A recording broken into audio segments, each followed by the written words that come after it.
Thanks very much, and thanks for the organizers for inviting us. I'm Mike Caplet from the Neurosurgery Department at Weill Cornell, and I'm going to talk about some very early data from an ongoing study of gene therapy in APOE4 homozygote subjects in Alzheimer's disease. These are the disclosures. I have no disclosure relative to this study, nor do most of the other clinical investigators. Ron Crystal and his team in the Department of Genetic Medicine at Cornell were founders of Lexeo, which is the main sponsor of this study, and Jay Barth and his team. Jay Barth is the CEO of Lexeo, and his team are employees of the company, and Sam Gandy, who's a colleague of ours, has no conflict relating to this particular disclosure.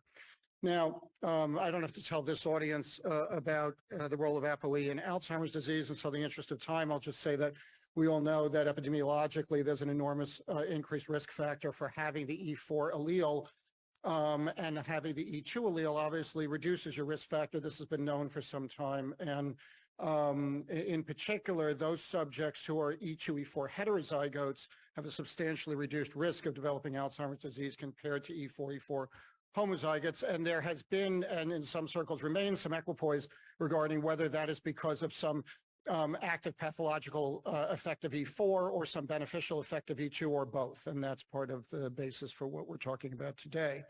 There have been a lot of studies looking at various mechanisms whereby this may be influencing pathology, and again, the focus today, I would emphasize, is on the effect of APOE on both beta amyloid clearance as well as on tau phosphorylation and fibrillation, which has been fairly well established.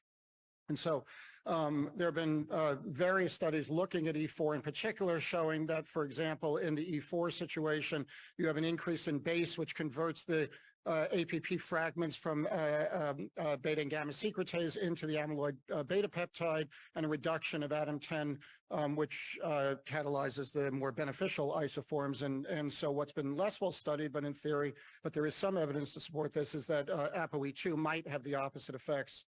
In addition, E4 is known to affect tau directly or indirectly, but have an effect on tau, both phosphorylation and fibrillation. So the idea for this study is, in theory, to try to convert an E4, E4 homozygote Alzheimer's subject into an E2, E4 heterozygote to try to slow the progression of disease or potentially even reverse it.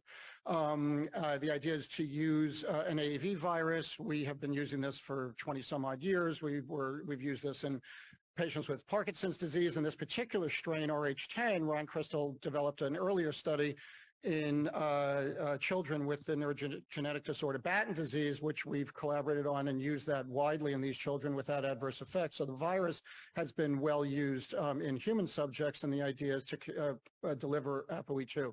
This idea, coincidentally, was actually first proposed in a paper that we published with Sam Gandy and Paul Greengard more than 25 years ago, in 1996, in the New York Academy, the Annals of the New York Academy of Sciences, where we specifically said that one could potentially treat APOE4 AD by administering one of the other alleles. But this was only 2 years after our first paper that we reported AAV could even work in the brain, so it was very early days. And while we had done a little work on this, we never really developed it. And so 20 years later, Ron Crystal and Steve Paul did these animal studies that built upon some earlier studies with lentivirus that had similar results, showing that in an animal model that had a human knock-in E4 with the presenilin gene, that when you delivered E2 with this RH10 virus directly intraparenchymally into the hippocampus or the thalamus, that you could reduce both soluble and insoluble A beta, suggesting that there was potentially, and there was also less histologic amyloid deposition, suggesting that this could be therapeutic. And we did some studies with Ron in primates, and that showed that we could get wide delivery through a CSF injection into the cistern. And so based upon that, Ron developed a clinical trial, and then after that clinical trial was developed, he founded Lexeo, and so I took over as the PI of this study. And the idea of this study is that it's a phase 1 dose escalation study with 5 subjects in each of 3 cohorts that all have documented E4 homozygous Alzheimer's disease.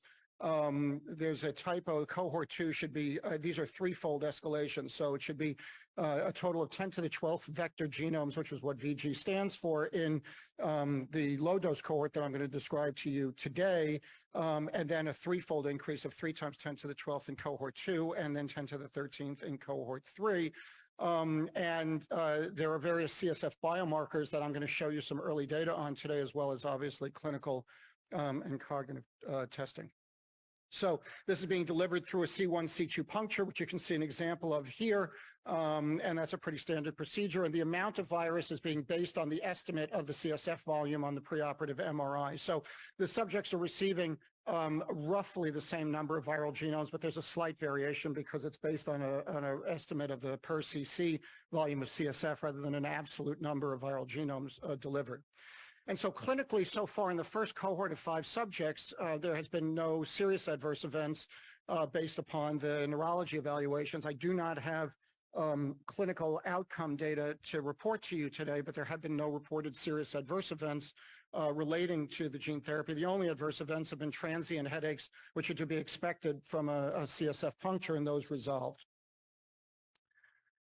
Now here, what you see is the CSF analysis of the APOE4 expression in the CSF at various times following the treatment. So there are 5 subjects, and what you see here is data on only 4 subjects, only 3 of which have data out to 12 months, and that's simply because of logistical issues. These patients have come from all over the country, and between COVID and logistical problems, we don't have samples on everyone. But what you can see here is that because these subjects had absolutely no APOE at baseline, and you see 2 baseline samples, a pretreatment sample and then another sample that we take at the time, as you saw on the last slide, of the C1, C2 puncture, we take off additional CSF prior to the infusion of the virus. We have 2 samples at baseline that showed no APOE2 in any of these subjects. And so now, all of a sudden, you can see E2 expression or production. Whether or not this is at an effective level obviously remains to be seen as we go on with this study, but the importance here is that unlike a lot of gene therapy studies where you don't necessarily, at least CNS gene therapy studies, where you don't necessarily have absolute direct proof that the virus is working as intended, here we have direct evidence that the virus was taken up in these subjects and is producing the E2. And that, in my opinion, makes the safety data more meaningful, because saying something is safe without evidence that you actually delivered it is a little bit uncertain. When you have evidence here that you've delivered and that the gene is being produced as intended, then the fact that there are no serious adverse events becomes more meaningful, particularly given the fact that there are some other studies that have had some adverse events with AAV injected into the CSF. And then here you can see that in the low dose cohort, in the 3 subjects that we have 1-year data on, when you look at the biomarkers of A-beta-42, total tau, and phospho-tau, you see encouraging trends. These are all trends towards reduction. Obviously, we can't make statistical arguments, and obviously the study is ongoing and continuing to accrue higher dose subjects in the cohort. But between the production of the E2 and the seeming improvement in these biomarkers, it is certainly looking like it's going in an encouraging direction. So with that, I will say that I will just summarize that the concept here is to try to confer the potential benefits of APOE2 on these subjects with E4, these E4 homozygote subjects, by widely delivering this AAVrh10, which is very efficient at transducing both neurons and glial cells widely throughout the brain through a C1, C2 puncture in the CSF. And that at this low dose so far, we do have clear evidence that the virus is producing the E2 as intended. There are no serious adverse events that we've noted so far, and at least by biomarker, there are encouraging trends to suggest that the study should continue, and hopefully we'll have more data in the future. Thank you.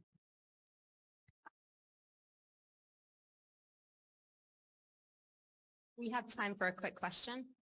Are there any questions? Yes, please. Hi, Warren Hurst, Biogen. Thanks, Michael. Very nice presentation. I missed it. What was the promoter that you're using on this? And you say the RH10, you think transduces both the glial cells and the neuronal cells. So what was the promoter? So the promoter, I believe, I got to double check because I've got like 4 of these studies, right? I think it's a GBA promoter. Okay, thank you. And you have preclinical data, maybe in non-human primates, showing a similar route of administration and widespread brain distribution for the RH10? Yeah, so that was that paper that I cited in 2018 where we did cisternal injection. Yeah, cisternal and C12 are basically the same thing. They're within a millimeter of each other, but primates, you can't really do a C12 injection. So we did a cisternal injection from behind and actually did tissue blocks throughout the whole brain and showed very nice distribution. As expected, it's not quite as efficient in the very deep structures as it is more cortically, but it got into most of the cortex and the hippocampus and, most of the frontal cortex, et cetera, very nicely. And we still saw decent expression deep. So yes. Thank you. Thank you so much. That concludes our session. Thank you.